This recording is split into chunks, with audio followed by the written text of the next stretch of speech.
Hi, I'm Antonia. This is Universally Me. Please subscribe to my channel and hit the thumbs up if you like my videos.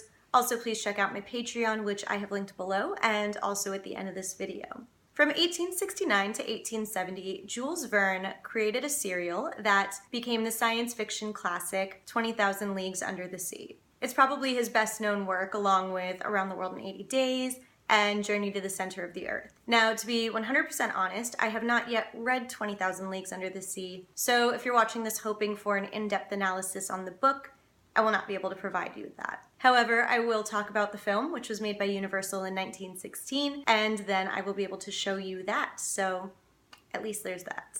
So first off, and I guess this is sort of about the book, I always thought that 20,000 Leagues Under the Sea meant like 20,000 leagues under the sea. But in researching for this, I actually found out that 20,000 leagues doesn't refer to the depth, it's the distance that they traveled. So they were like less leagues under the sea, but they were traveling around a lot. I think they were really like 4 leagues under the sea.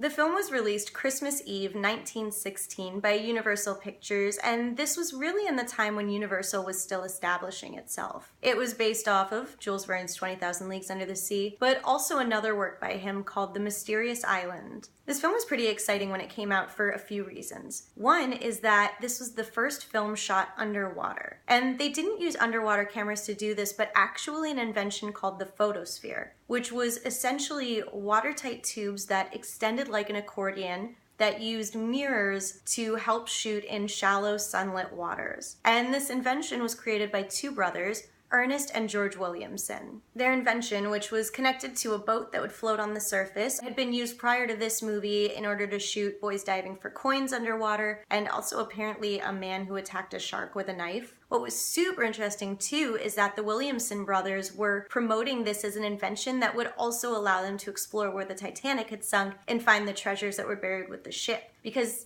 it's kind of crazy to think about, but the Titanic itself had sunk just 4 years before this movie was getting made. One of the brothers, Ernest, actually sued Universal after the movie came out, asking for more compensation because shooting went on longer than it should have. I've read some places that production was actually 2 years long. Ernest said that he was paid for 8 weeks, and he was looking for compensation of $150 a week for March through November. While the lawsuit itself was unfortunate, it did lead to some interesting information being released about the movie. For example, the giant octopus that appears in the film was actually just a giant rubber ball. Tentacles were basically made of garden hoses, and also there were only 6 tentacles on the octopus, not 8, essentially because there wasn't enough room to fit 2 more. And one newspaper actually referred to it as a sextopus, which made me really uncomfortable until I realized what they were actually referring to.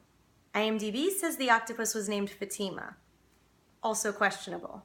I read a lot about people in those days feeling that filmmakers using models were sort of being cheap or cheapening them out of the experience. So for this film, they actually made the top of a 100-foot-long submarine that was held afloat by air tanks, as well as another 32-foot-long submarine that would actually interact with the giant octopus. The film was predominantly marketed to adults, but I definitely saw articles saying that kids would love the underwater camera work as well. The movie was really marketed as a technological feat, that for just 25 cents, you could see all of this action underwater and sea creatures and treasures and actors acting basically as though they were on stage, but underwater. The film was directed by Stuart Patton and starred Alan Hollybar and Jane Gale, who also appeared in Universal's Traffic and Souls and Jekyll and Hyde. I've seen budget estimates anywhere from $200,000 to $500,000, and the historian Hal Erickson once said there's no way this film turned a profit because it was so expensive to make. But then I've seen gross estimates of like $8 million,